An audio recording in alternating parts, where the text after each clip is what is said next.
Good afternoon, good morning, depending on your geography. So great to welcome you to today's Landscape Conservation in Action webinar. And we're so pleased to be joined by Paul Beier, who will provide some insights on translating connectivity research into conservation action and outcomes. My name is John Peterson. I am on the staff of the Network for Landscape Conservation and help manage the Catalyst Fund program for the network. And I wanted to just open the webinar with a brief welcome from the network. The network was launched in 2011 and is really designed to connect people to ideas and innovations around landscape conservation and to connect people to one another, to connect practitioners across geographies, to be able to share insights, lessons learned, and best practices, and help us all build a community of practice that is increasingly equipped and positioned to achieve landscape conservation success in our landscapes. I like to think of the network more as a community than an organization, and we're a community that's really connected by shared work, the work of landscape conservation. And one of the things that we like to do and we aspire to do with this community is create opportunities for the community to come together and learn from one another.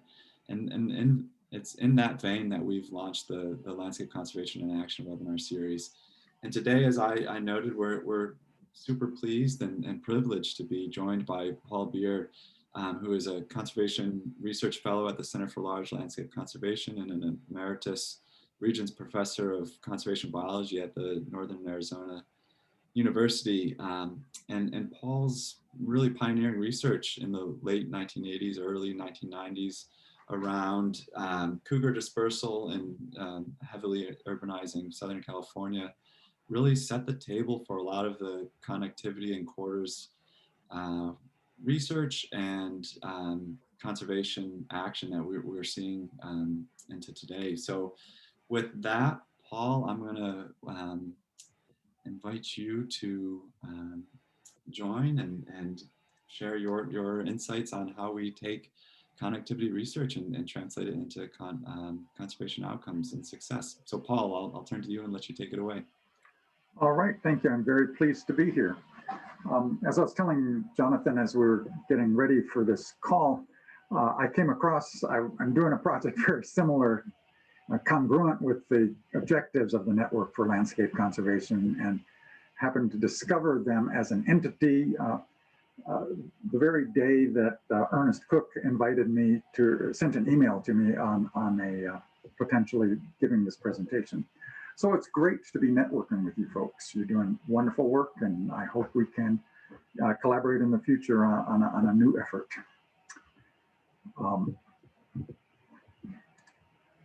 Okay, cool.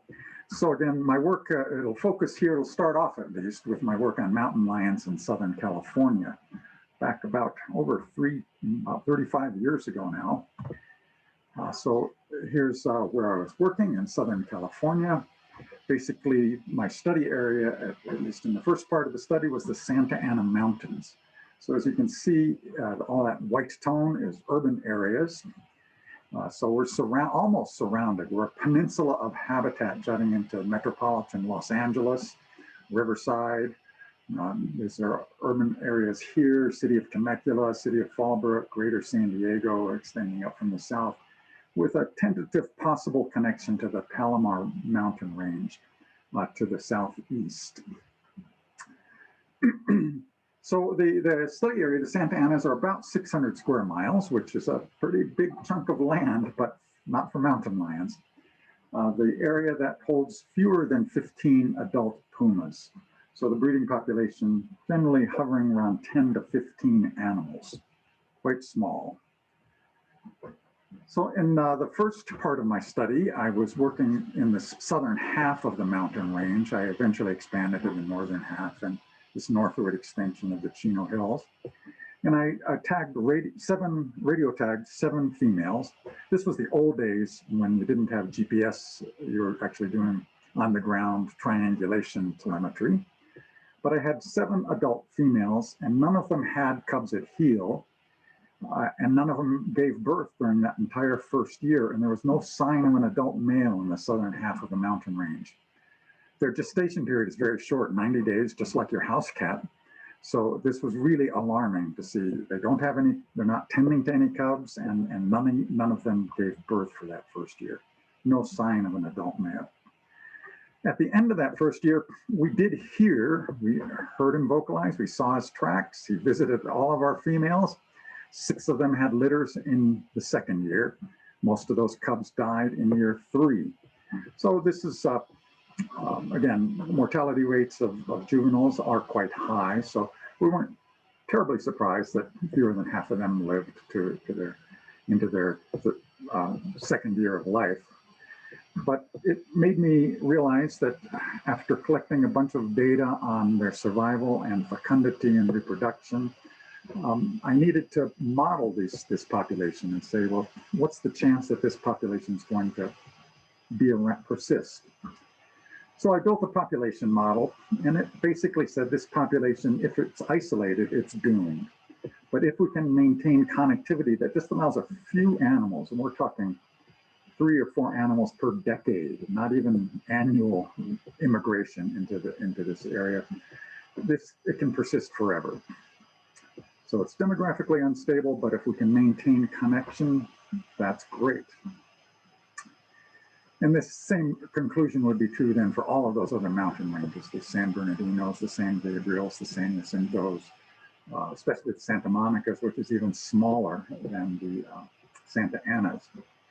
So after building this model, my emphasis for the final 3 years of this study was to answer this question: will dispersing puma use degraded corridors in this urban landscape? So I should explain a couple terms here. One is this adjective dispersing. So dispersal is a phase in the life of vertebrate animals, both birds and mammals. When they leave their mom, they leave the area where they're born and settle either nearby or far away and attempt to become part of a breeding population. So it only happens once in their life. And so I was interested in corridor use, and we know the adults stay home, they're stay-at-home critters. So if corridors are going to be used, it's going to be during that one phase in life. And pumas, that's around 10 to 16 months of age when they leave mom and move out. For most mammals, dispersal is male biased, meaning most of the, maybe 80% of the female offspring settle close to mom and 20% go far away. Of the males, about 80% of the male offspring go far away, about 20% settle close to mom. It's interesting, it's the opposite in birds. In birds, it's the females that disperse and the males that settle close to mom. Okay, so that explains my focus on this particular life phase of animals, dispersal. The other adjective here is degraded corridors, and that adjective is there because that's all we had in my study area. There were no conservation corridors, no corridors designed on purpose. There were just some areas that were rugged enough that the developers hadn't got to them yet. In fact, there were active efforts underway to develop these areas that are now likely to be conserved as corridors. So here are the 3 corridors in my landscape of interest. So I'm radio tagging animals everywhere throughout the range. And when the moms give birth, when those cubs are approaching 8, 9 months of age, I can slap a radio collar on them as well. So here's one corridor, what I call the Coal Canyon Corridor, named after a little northward flowing canyon out of the Santa Ana's, which joins the Santa Ana River, which flows through here. This is Anaheim, Disneyland's over here, city of Corona here, city of Riverside out here. So the Chino Hills is very small, only about 60 square miles. Definitely would never harbor its own mountain lion population. Well, in case I haven't said it, mountain lions, cougars, pumas, panthers, they're all the same thing. Many common names, one species. So there's one potential connection here, this Coal Canyon connection. We'll see it in more detail a little later. The most important potential corridor is what I call the Santa Ana Palomar. It's the Palomar Range off to the east.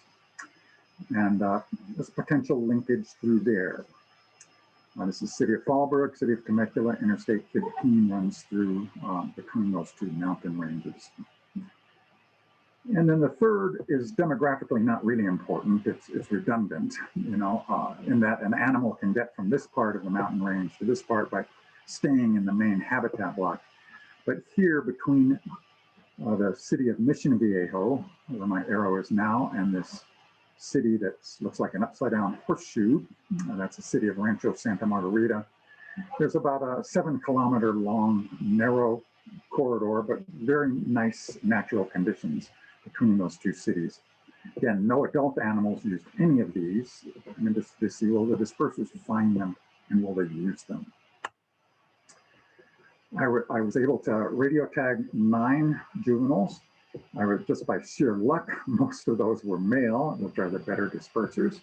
So I had just got some luck there, and that survived to disperse from the mother's home range. We basically stay up all night during our ground triangulations each night, because that's when they do most of their movement. I go to sleep, wake up the next night, and keep following these dispersal animals to try and observe their behavior. Again, when you have a tiny sample size of 3 corridors, it's nice to have an emphatic answer. All 3 of them were found and used by dispersers. You see Coal Canyon, 3 dispersers encountered it and attempted to pass. 2 succeeded, 1 did not. Santa Ana Palomar, 2 animals attempted to pass through that one. 1 succeeded. Arroyo Tribuco, all 3 of the animals that encountered it successfully used it. Show you some pictures of how degraded these corridors were. Here in this photograph, looking down from light aircraft, this is the mouth of Coal Canyon flowing northward. Here is the Riverside Freeway or the Disneyland Freeway, depending on your perspective. The median is now gone. This is 12 lanes wide. The mouth of the Coal Canyon flows here into a concrete box culvert and then pops out on this side. So an animal coming down Coal Canyon, if they get lucky and find that concrete box, they'll pop out here. Then they'll be in this equestrian stables. That's why it's basically, except for the little strips of land along the fences between the stable areas, there's some trees, but the rest is basically bare dirt. Then they would have to cross the Santa Ana River, which is a perennial river. Then they would either cross through this golf course, after the golf course, cross over this railroad tracks and go up these cliffs, and then you're home free. So it's a short but barrier-rich potential corridor. Again, 2 of the 3 animals succeeded. Here's a picture of the animal, male number 10, who didn't succeed. M10 had been born and raised down in Camp Pendleton at the extreme southern end of the mountain range. Spent several months exploring the edges, finding little peninsulas of habitat, getting nowhere. I actually followed him the night that he came into Coal Canyon and walked down Coal Canyon. Came out here and settled in this little clump of trees about 2 in the morning and just sat there. He could see a big freeway, he could see dark on the other side, but he needed to wait till dark to find out what was going on. There again is the stables, the river, the golf course. I went to bed and I was awakened at about 6 o'clock in the evening by California Highway Patrol saying, we have a radio tagged animal in the median of the freeway. Here's a photograph taken by CHP in there. By the time I got back, he had actually hobbled back. He lived another few months, but he walked back into Coal Canyon. He didn't succeed in moving across. Here's the animal who was the premier user. He did a fantastic job. He used the Coal Canyon corridor to cross that freeway 22 times in the last 18 months of my study. So he would spend a few weeks in the Chino Hills, move back through south, and spend a few weeks in the northern Santa Anas and move back to the other side. So he had this dumbbell-shaped home range. So he proved, hey, as ugly as that is, it is quite usable. He usually used the concrete box culvert, but occasionally would use the vehicle underpass. Santa Ana Palomar linkage, more important one. It's not as degraded, but it does have a freeway crossing through it and a golf course. Here's the Santa Ana River. Animals could come up from the Santa Anas, would be heading this way. This area, this is Temecula under development. All of this is housing now. But at the time, there was sort of an agricultural area, some housing here, lots of housing over here. Most animals actually didn't go under Interstate 15 by the Santa Margarita River Bridge, probably because it was noisy, although it's hard to know what's going on in an animal's head. Two things one could have been noise, the other could have been the bright lights of the city of Temecula. They're setting in a state to the dark. So they would come up this slope, walk along this upland area, and cross right at the crest of this hill, pass through the little part of the golf course and on into the wilder parts of the Palomar range. Then here's M12, the successful user of the two animals that encountered it. We moved into the Palomar range. And here's where it crossed, right at grade. And it's an interesting place that 3 untagged pumas were also killed in collisions at the same general location, right here at the top of this grade. Here's the Arroyo Tribuco. It's interesting in that it's protected from, here's Rancho Santa Margarita on this side, City of Mission Viejo on this side. That's about 200-foot deep bluffs, some cliffs there with a mature sycamore oak forest in the bottom, a small trickle of perennial flow of water, resident deer herd. This is the one bridge across that corridor. Again, it's 200 feet above the bottom, not a real impediment. This was readily used by animals. In fact, they were very comfortable there and spent 2 to 7 days, each of them, traveling through the arroyo. In contrast, those other corridors animals were uncomfortable. They would move through in less than 2 hours. So this got me very excited. So I learned, these animals need corridors and they'll use some stuff that's really highly degraded. And so it got me excited. What could we do if we had designed corridors on purpose? So how do we do that? And basically after this 5-year study, the last 30 years have been trying to answer this question. How do we conserve corridors to create a wild network? At first, I did some things that are necessary but don't get you very far. I was fighting against things like this.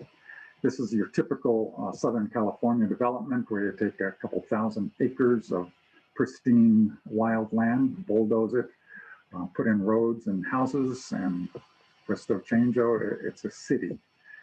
I would testify in opposition to some of these efforts that would encroach on the habitat and degrade these corridors. I was actually a plaintiff in 2 lawsuits. Neither of those projects ever went forward, but it was frustrating work and doesn't really get you anywhere. It just, even when you stop a project, the developer is going to propose a new project 2 or 3 years later. So it's really not getting where you want to go. It took me about 7 years to realize that you don't get ahead by just fighting the projects you don't want to see. You do what you folks are already doing in the Network for Landscape Conservation. You fight for what you want. You write a good plan and you implement it. So in 1999, I worked with a couple other folks, and we developed a plan for conserving the Coal Canyon corridor. It was endorsed by Caltrans, by the Nature Conservancy, by California State Parks, and moved forward. So it's a collaborative effort, similar to the efforts that all of you folks are working on. Here's the smallest of the 3 parcels just after it's been purchased. This is Gary Hund, at that time with California State Parks. Happy to have acquired that parcel. Then to conserve this corridor, we had to buy these parcels, 3 parcels here on the south part of the freeway. But the other thing we had to do is deal with that barrier, that freeway. And so as part of the plan, this is the first interchange, not only in California, but in the United States, to be relinquished, to be converted into a wildlife corridor. This is exciting. Instead of a groundbreaking, we have an asphalt break ceremony a couple years, 2 or 3 years later. And here's that event. Here's the one quiz that I'll offer today is, what do you call the first freeway interchange ripped up to create a wildlife underpass? And the answer is, good start. That's one. We have to do this many hundreds of times. So with this exciting victory in progress,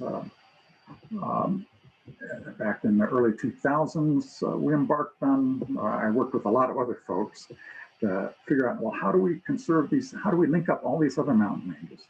Here's the Santa Monica, barely connected to the Simi Hills, which are barely connected to the Santa Monicas, barely connected to the San Gabriels, the San Gorgonios, the San Jacintos, the Palomars. All of these are under threat of being disconnected. It's a collaborative effort. The main partners were the Nature Conservancy, National Park Service, the State of California, and several other partners as well. Each of the linkages had somebody who said, I'll be in charge of coordinating the effort. Forest Service for about 3 of these linkages.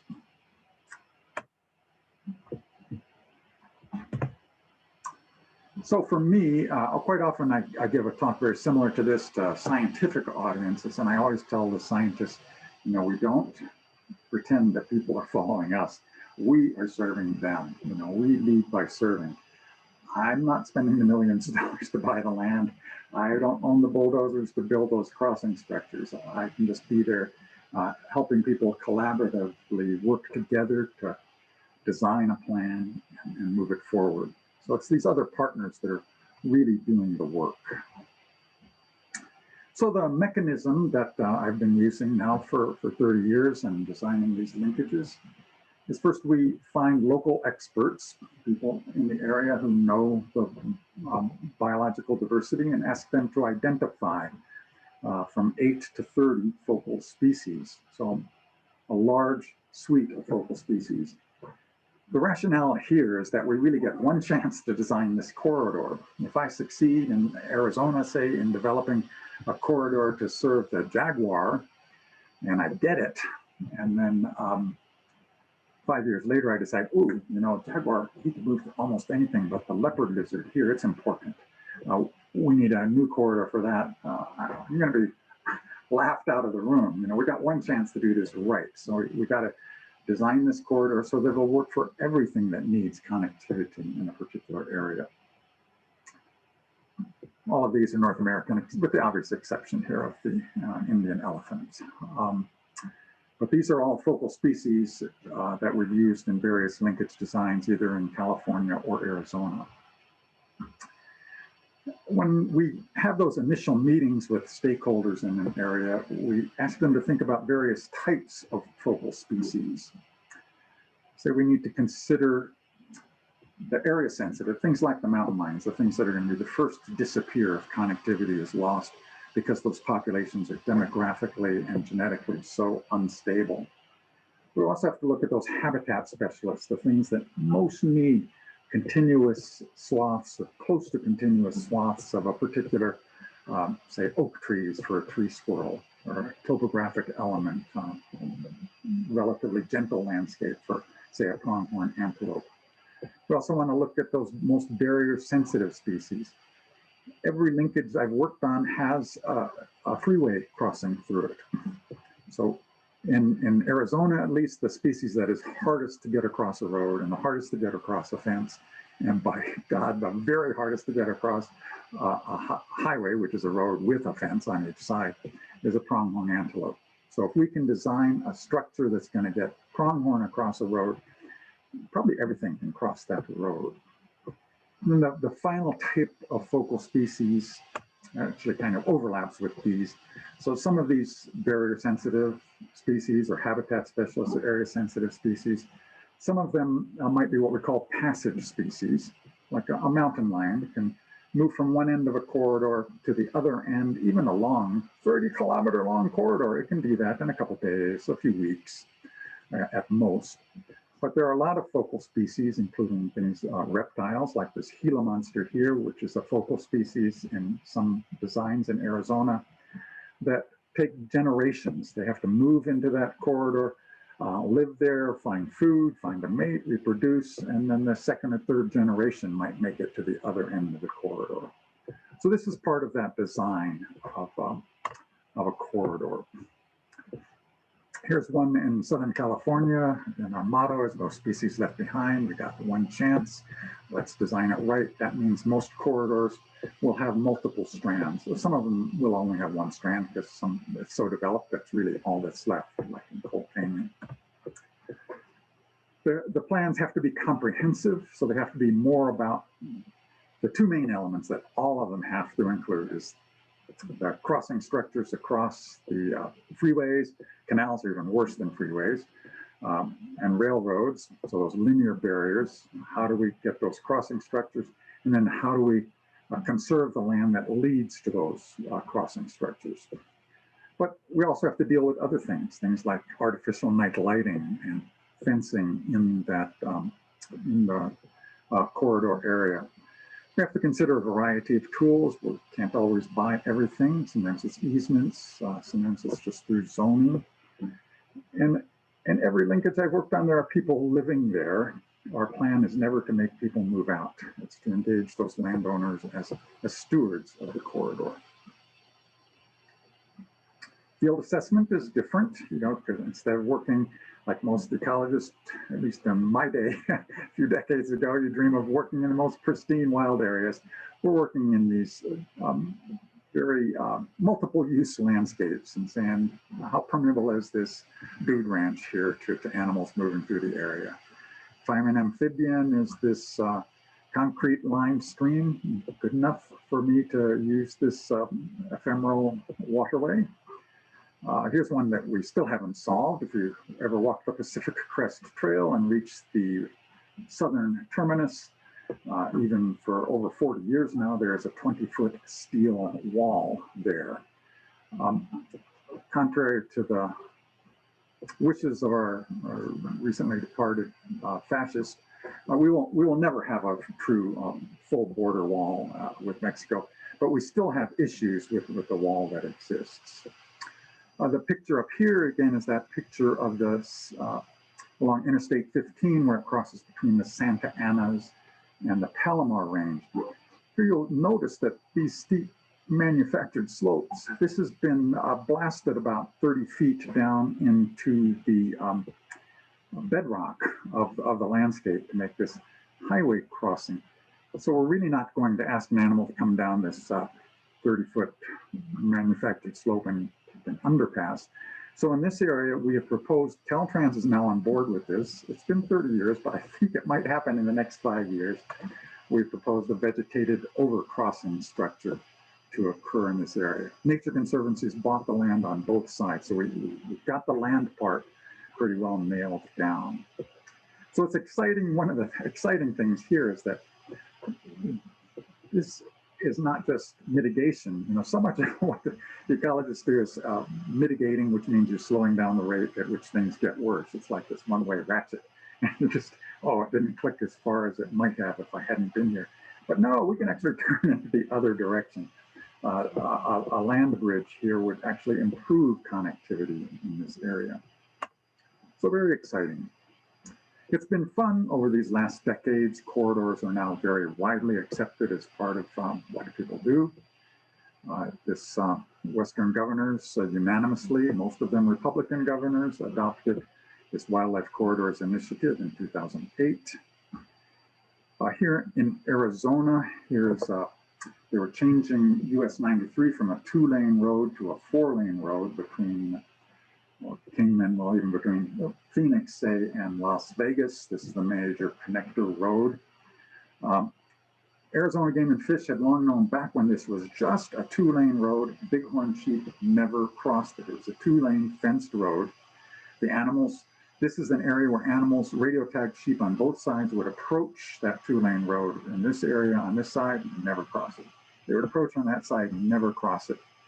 They built this across this 4-lane new highway, and it's only 2 weeks. They put a camera on, and 2 weeks after this thing is built, there's not a shred of vegetation growing on it yet.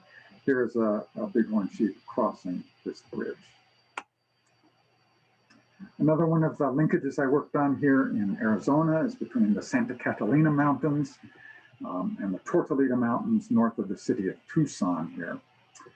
We had proposed actually a 3-stranded corridor. We got basically approval that 1 strand would be conserved, but it'll be 1 kilometer wide across its length.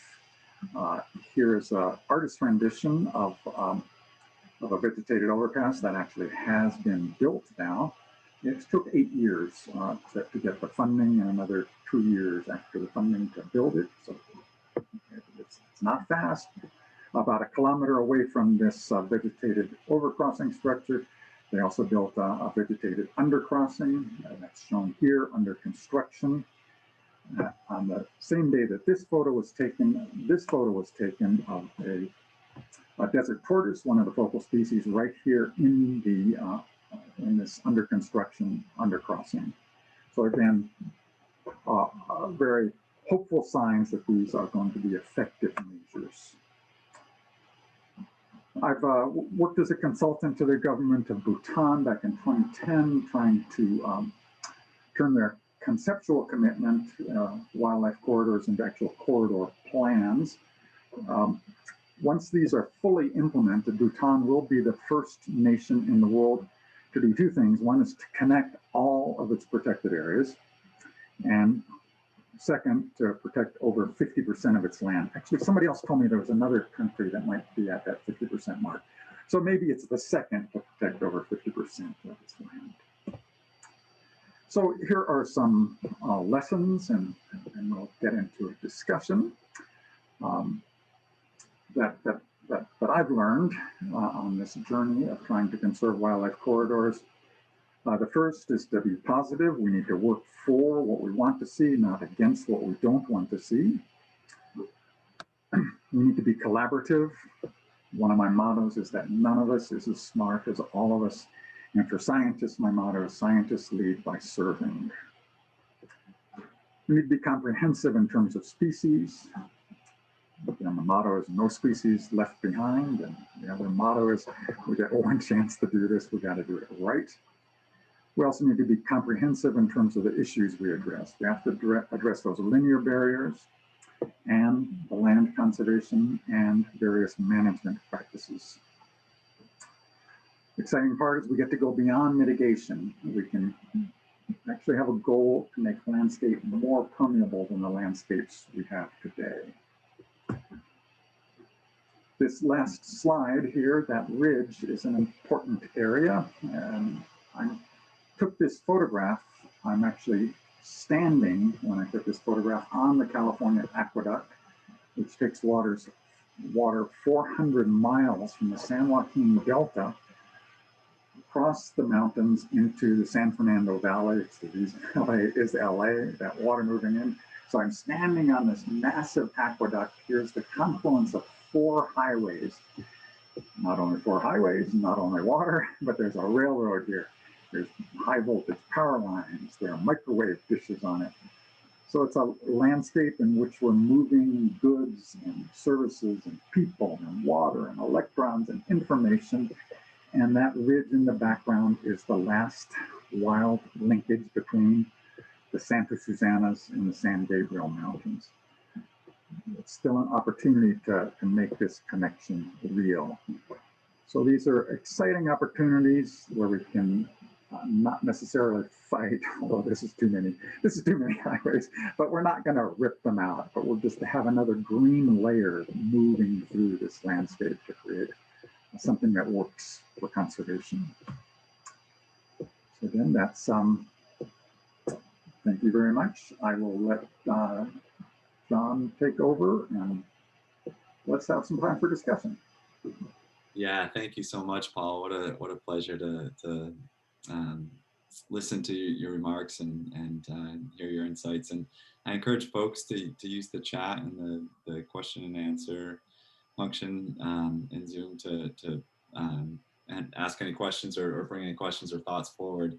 Paul, I might just take my prerogative as host right now to pitch you a question to start. And I'm curious.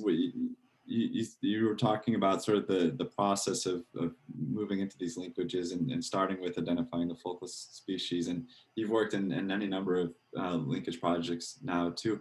I'm curious if you've noticed any commonalities or key aspects that are really critical for success that sort of come before or even concurrent to some of the scientific work around identifying focus species and developing the plans. And I'm thinking, questions around what's leading to the successes that are happening on the ground. Is it engaging the right partners? Is it developing the relationships with the key stakeholders? And any sort of themes you've noticed or observed over many different contexts, and what really keep these linkage projects for certainly there's always a key convener.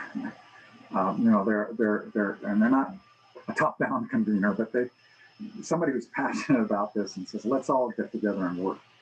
So I'd say all of these. I've never been the initiator. Well, maybe Coal Canyon. I was the initiator of Coal Canyon.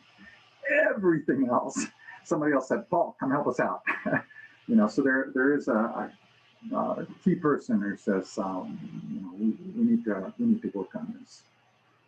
One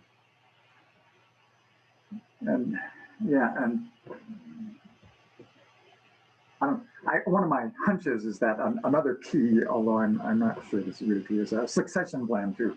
So when that key person moves on, it doesn't fall apart.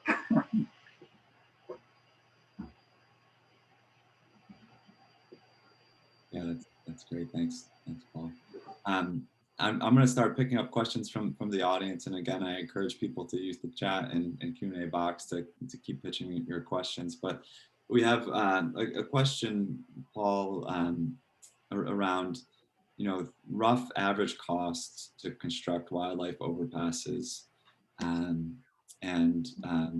if and how that differs from underpasses, and looking at those as two different options. Any thoughts or observations you have to share there? Yeah, they cost probably, an overpass at least does cost a lot more. Probably costs about $3 million in an urban area to cross a major freeway. So they're on the verge of approving one between the Santa Monica's and the Simi Hills, and this one on Interstate 15, and they're both going to be about $3 million. That's just the construction cost. There's probably $1 million in planning costs, and it takes about a decade. The planning takes forever to do the feasibility, the geology, all those studies. They're quite pricey. Underpasses, assuming you have a concrete box that you can convert, it costs a lot less. I guess the one thing that I always think about is, I'm old enough that Eisenhower invented the national interstate highway system when I was a kid. So none of these were there. This is retrofitting. So these retrofits cost forever. I think a pre-fit would have cost about a third. What cost $3 million now, if we'd done it when we built the road, could be $1 million. So I just think of those opportunities we didn't think about. That's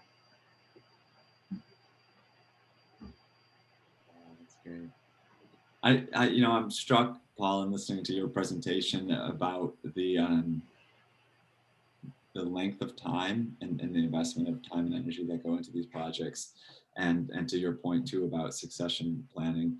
But we have a question here from a participant about how do you convince hesitant or conflicting stakeholders to engage with these initiatives? And I can imagine that is a 10-year process of navigating those relationships. So any thoughts or insights you have on that question? Yeah, I guess my first caveat, of course, is that I'm not the main convener. So I have, well, laws help, or in a good leader. So or essential partner in all of these has been the transportation agency. So the transportation agency must come to the table. California, where I've done a lot of my work, is a very progressive state. They are mandated by law to enhance connectivity and work with to advance conservation. Arizona is the opposite. They are almost mandated by law to do nothing but move vehicles. So, but we did have a period, they're not really mandated by law, because we had a period when Napolitano was governor. She appointed a good person to Arizona Department of Transportation, and they did fantastic things. So even here we have that opportunity, and that's, so the 16 linkage designs I worked on in Arizona were all where Arizona Game and Fish Department worked with Arizona Department of Transportation, and they said, here's 16 areas where we want to work. And they said, here, come work with us and develop plans. So there's very few people who are actually opposed. People say, I don't like connection. At first, there would be people who would say, oh, you're going to have large carnivores. Well, you'd remind them, well, it's not just about large carnivores. And we love them too. We've California state animal, the grizzly bear, extinct. We feel bad about it. Let's not do that again. So most people are very understanding that way, I believe.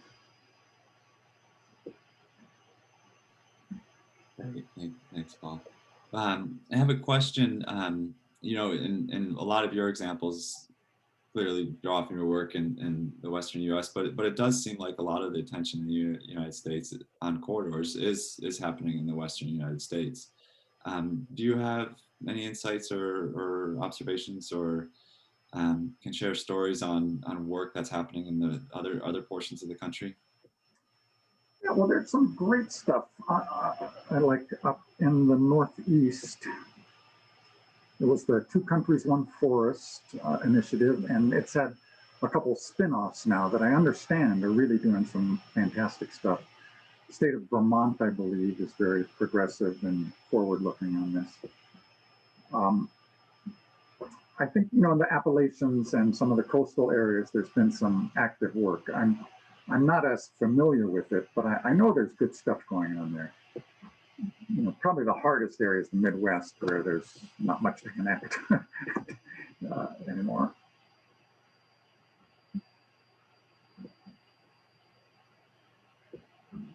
Great, yeah. Thank you, Paul. And sort of an associated question, thinking about the species that are using corridors. Are there any species known right now which cannot use these type of corridors? Is it sort of species specific, and is that a consideration in designing these projects? Or do the majority of species use established corridors fairly easily once they're in place? We don't know. We need a lot more research on that, monitoring. So we do know that most of the large animals do use them. So because we can monitor them with cameras. And again, we tend to monitor them only at one point, at those freeway crossing structures, because that's where it's easiest to put in a camera. So we don't know too much what's going on in the whole length of the corridor. But we do know that those crossing structures get used by the larger animals that it was meant to serve.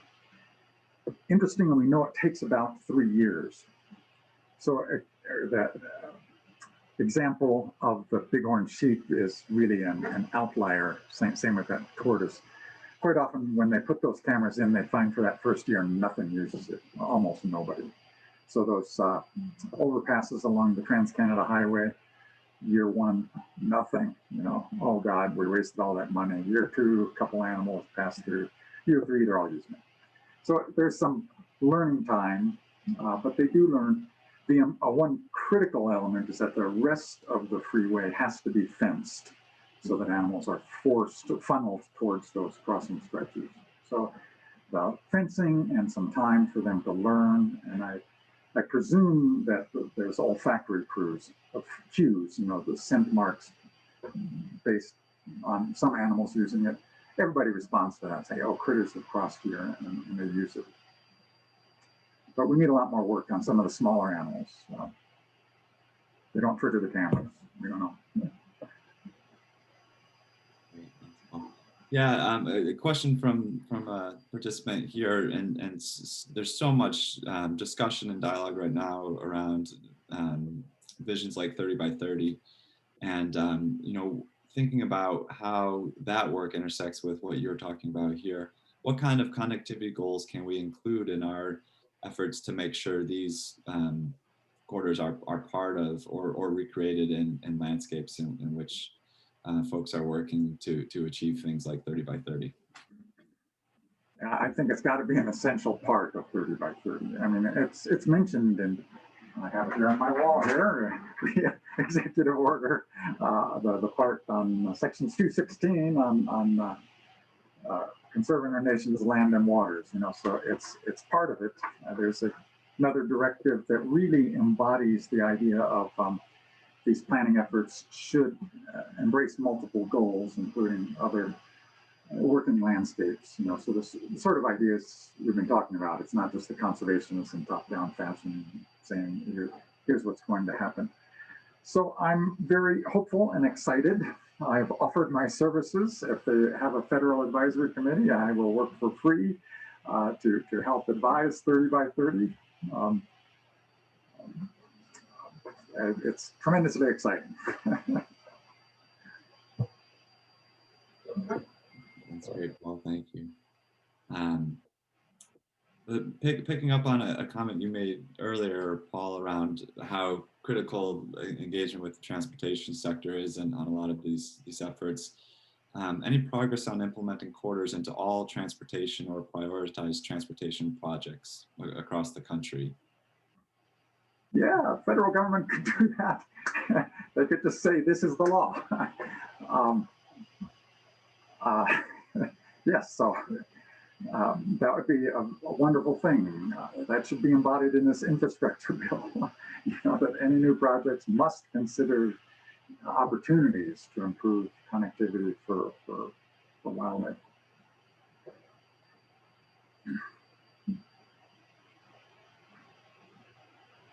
Yeah, there's just great questions coming in, and encourage people to continue to send them in. I'm trying to pick them up as we go, and apologies if I'm missing or dancing around a little bit, but just really great questions. Paul, a question here around, you know, one of your observations in thinking about the comprehensive approach to this and the one chance to do it, and identifying 8 to 30 focal species. You know, that can be a challenge, the question, you know, that can be a challenge for some smaller organizations to gather that data. And how should organizations and folks working to instigate and implement these efforts on the ground, how do you balance or attempt to balance that data-driven approach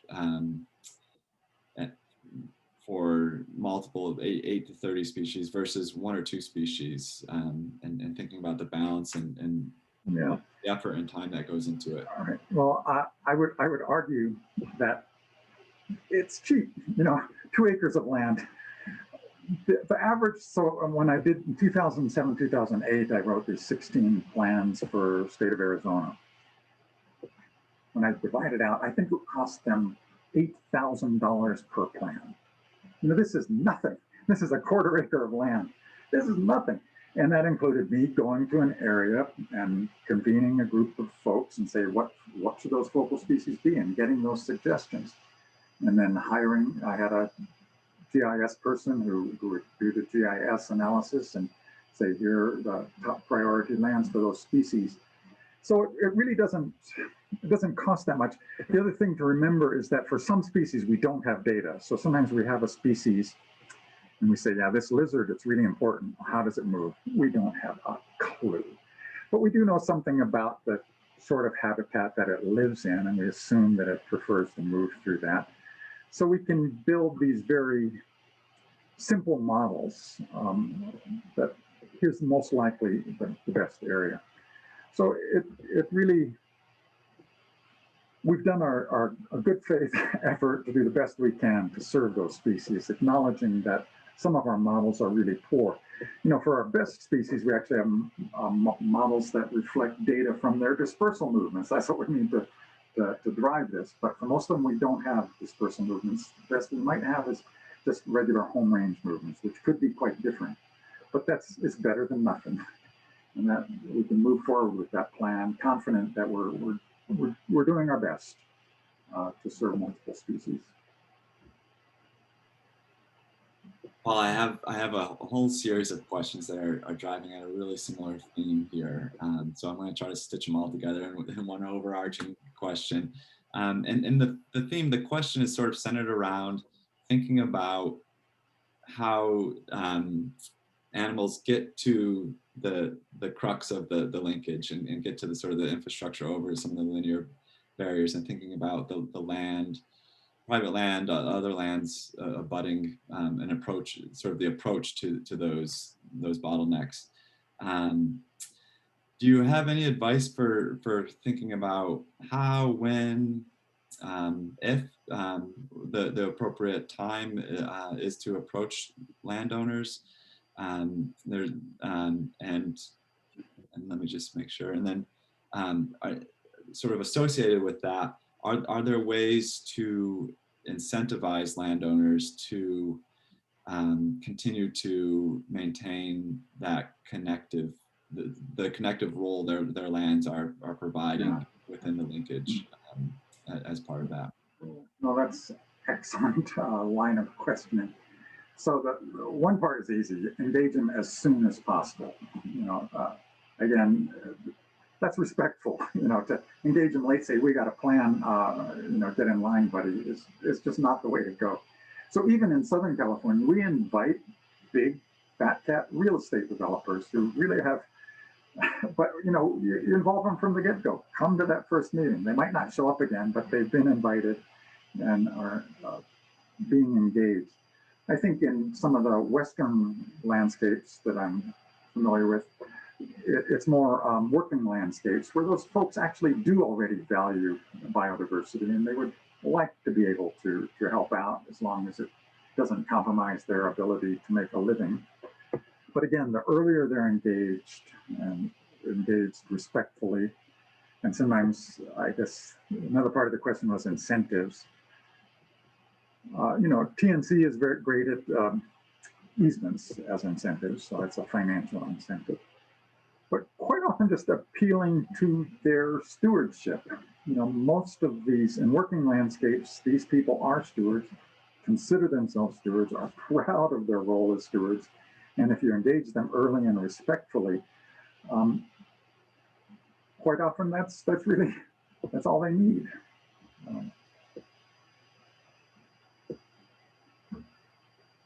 That's great, Paul. All right, I think I'm gonna pitch you one more question, and then we'll wrap up. And we're gonna give you the luxury of having your wish, and the imagining a time in which the federal government has mandated that linkages are required and part of parcel of any project. But in that world, what would it look like to think about retrofitting the entire interstate highway system in the United States with this with linkage corridors and connectivity, and what would that look like, and how would that process move from dream to reality?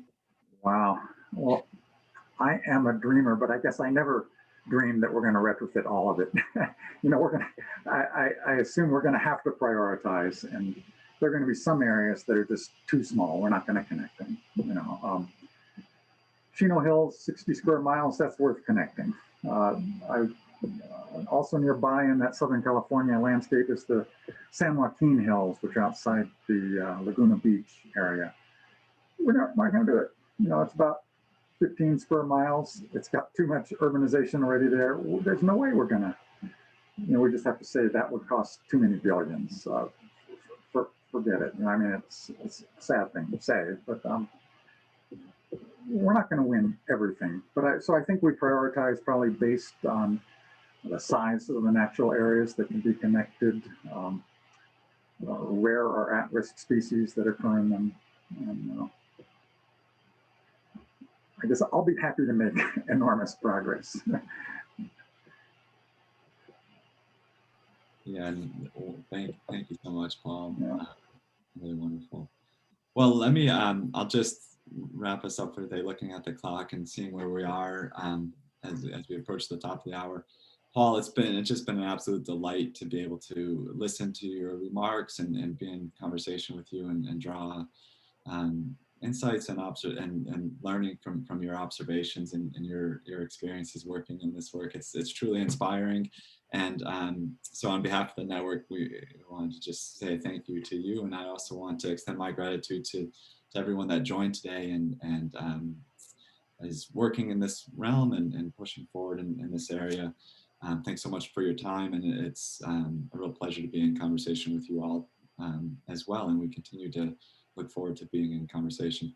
Today was a webinar in the network's ongoing Landscape Conservation in Action webinar series.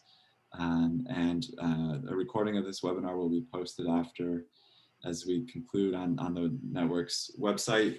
You can access it there. We also have upcoming webinars where you'll be able to see the schedule on our website.